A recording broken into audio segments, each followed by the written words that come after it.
Hello everyone, I Alyosha. Welcome to the second episode on this 10-part series, where I practice my English while sharing topics that I think may be interesting to all of us. This episode will also be available in Spanish, and I will publish that version after the English one. Let's begin. Today, we're going to talk about learning new things. We live in an amazing time for learning. On YouTube, it's possible to find videos that teach everything from basic concepts to complete courses on almost any skill, trade, or subject we can imagine. In the community where I live, I have met young people who constantly surprise me. Some of them know how to repair motorcycle, brush cutter, and backpack sprayer.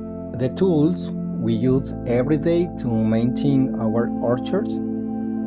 Others can play musical instrument even though they have never attended a formal school or training workshop. When I ask them, "Where did you learn that?"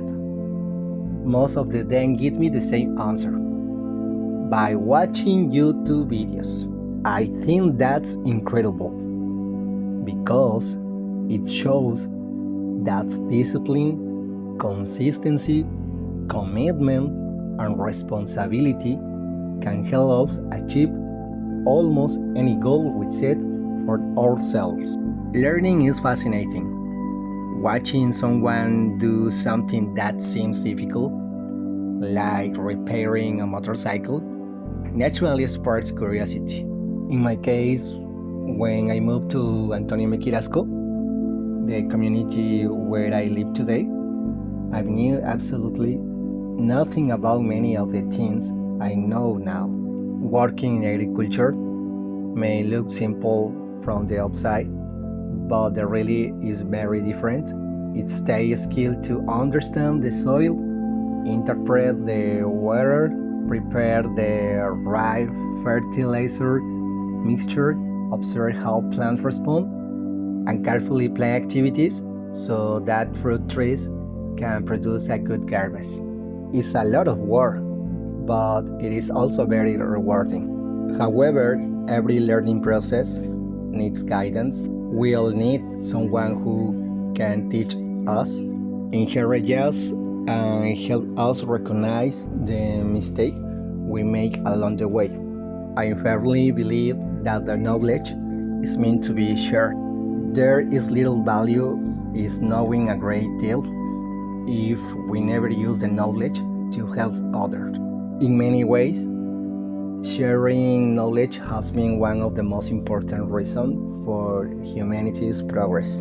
The scientific and technological advances we enjoy today are the result of generations of women and men who ask questions, search for answers, tested their ideas, observed the results, corrected mistakes, and left new questions for future generations to explore. That is how the world has continued to move forward. When I first arrived in Carrasco, and I know I'm embarrassed to admit it, I couldn't even tell the difference between a mango tree and an avocado tree. I didn't understand how local farmers observe the moon to decide when to begin certain harvests or when to cut trees for timber. And I was amazed the first time I saw how pepper is harvested. Little by little, I learned. I met people who supported me and told me how to work the land, and for that I will always be grateful.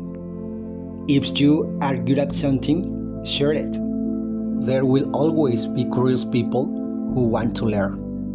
When we stop learning, we also lose our ability to be amazed. We start recognizing with humility that there is still so much we do not know.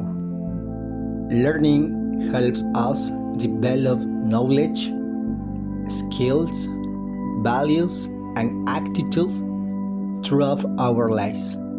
It is a continuous process. It does not begin or end at school. Today's world constantly challenges us to adapt. And to do that, we must keep alive the spark of curiosity that helps us become better every day for ourselves and for others. It is not an easy task, I know that, but we are already here. We have reached the end of this episode. Thank you for listening. Before I go, I would like to leave you with two questions. Is there something you are currently learning? And how do you plan to use that knowledge to help others? Learning is experience. Everything else is just information. A quote often attributed to Albert Einstein. Okay, see you in the next episode. Bye for the way. Take care of yourself.